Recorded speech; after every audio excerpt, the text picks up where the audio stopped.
Assalamualaikum warahmatullahi wabarakatuh. Sallallahu alaihi wasallam. Baik, berikut bagian pertama dari cerita fiksi bergaya realistis Jakarta. Pagi itu suasana di lobi kantor pusat Kejaksaan Agung tampak tegang. Puluhan awak media sudah memenuhi area pintu masuk, menunggu perkembangan terbaru dari kasus yang belakangan menggemparkan publik. Penahanan ekonom senior, Tom Lembong, yang diduga terlibat dalam kasus pencemaran nama baik pejabat tinggi bernama Mulyono. Selama 2 minggu terakhir, Tom Lembong mendekam di tahanan usai mengungkap dugaan ijazah palsu yang digunakan Mulyono untuk menduduki jabatan strategis di salah satu kementerian. Pihak kepolisian menyebut Tom menyebarkan fitnah dan informasi bohong. Namun, di sisi lain, publik justru curiga bahwa ini hanyalah upaya membungkam kritik. Di tengah kebuntuan ini, sebuah langkah mengejutkan diambil oleh tim kuasa hukum Tom.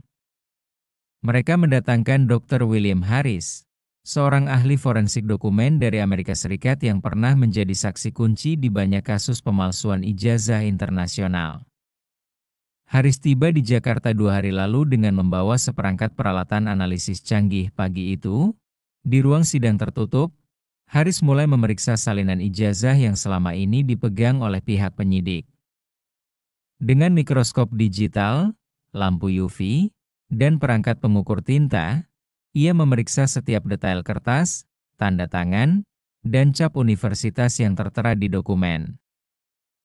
Ini menarik sekali, gumam Harris dengan alis terangkat. Seorang pengacara Tom yang berdiri di dekatnya bertanya, "Apa maksud Anda, Doktor?" Harris menghela napas, lalu berkata pelan, "Kertas ini tidak mungkin dibuat pada tahun yang tertera di ijazah. Seratnya dan jenis tintanya baru diproduksi belasan tahun kemudian. Ini indikasi kuat pemalsuan." Kabar temuan awal Harris ini langsung bocor keluar gedung dan menyebar cepat lewat grup WhatsApp wartawan. Beberapa menit kemudian, lini masa media sosial penuh dengan tagar ijazah palsu Mulyono dan bebaskan Tom Lembong. Namun, belum ada yang tahu, temuan ini hanyalah permukaan dari skandal besar yang akan mengguncang pusat kekuasaan di negeri ini. Siang itu, ruang sidang kembali dipenuhi aroma ketegangan. Dr. William Harris duduk di kursi saksi, di hadapannya bertumpuk alat bukti yang telah dianalisis sejak pagi. Di layar besar, foto-foto hasil pemeriksaan mikroskop digital mulai ditampilkan. "Perhatikan bagian tanda tangan ini," kata Harris sambil menunjuk gambar yang diperbesar. Tinta yang digunakan memiliki kandungan pigmen sintetis yang baru dikomersialkan pada tahun 2007. Namun, menurut dokumen ini, ijazah diterbitkan pada tahun 1995. Itu mustahil. Ruang sidang bergemuruh. Beberapa wartawan saling berbisik, sementara kamera televisi berusaha menangkap setiap detail.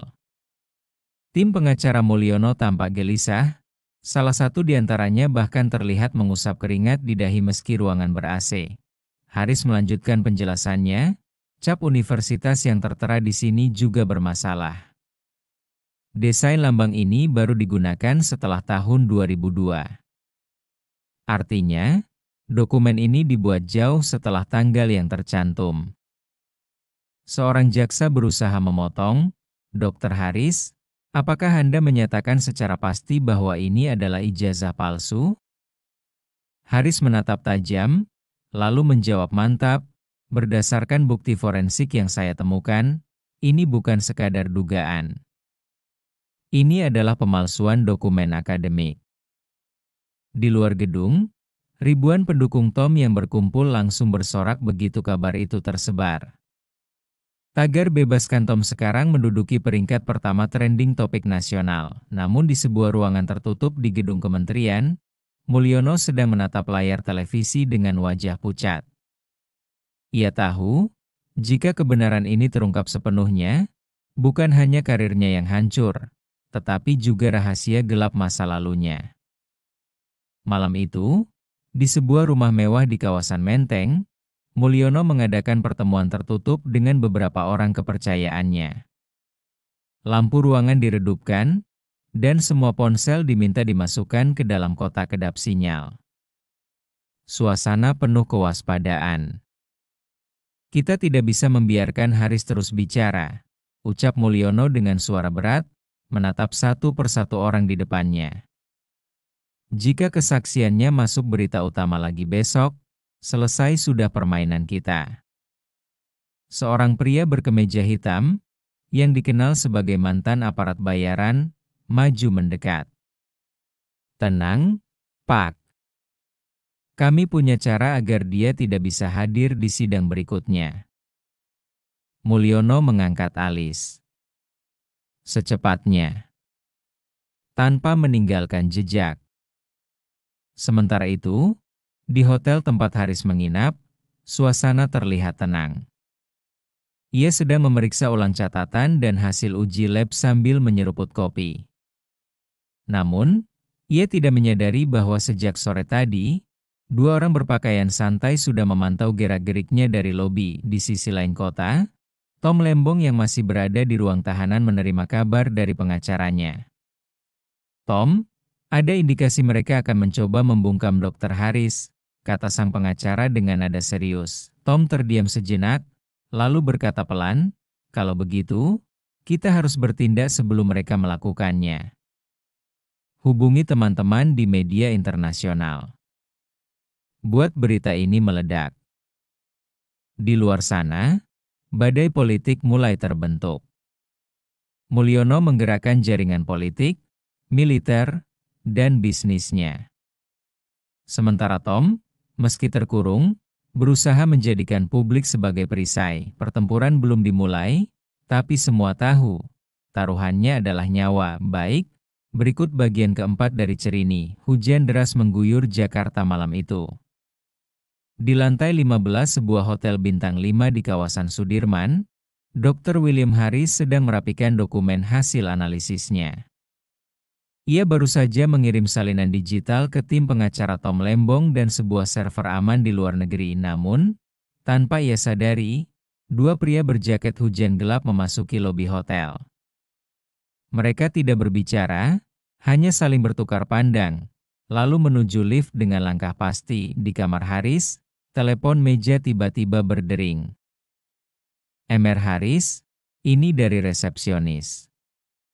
Ada tamu yang mengaku teman lama Anda ingin bertemu sebentar di lobi. Suara di ujung sana terdengar tenang. Haris mengernyit. Ia tidak menunggu siapapun malam ini.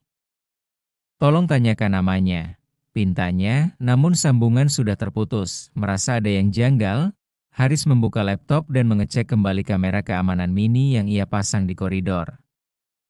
Dari layar, ia melihat dua sosok tak dikenal berdiri di depan pintu kamarnya. Salah satunya mengeluarkan sesuatu dari saku, sebuah alat pembuka kunci elektronik. Haris langsung meraih tas, memasukkan hard disk eksternal berisi bukti, lalu berjalan cepat menuju balkon. Dari bawah, deru hujan dan suara klakson jalanan terdengar samar. Ia tahu, jika bertahan di kamar, ia akan terjebak. Di sisi lain, di sebuah mobil hitam yang terparkir tak jauh dari hotel, seorang pria memantau lewat radio komunikasi. Target sudah terkunci. Jangan beri dia kesempatan kabur. Namun Haris bukan orang biasa. Ia pernah bekerja di zona perang, dan nalurinya masih tajam. Malam itu, permainan kucing dan tikus dimulai di tengah hujan lebat Jakarta.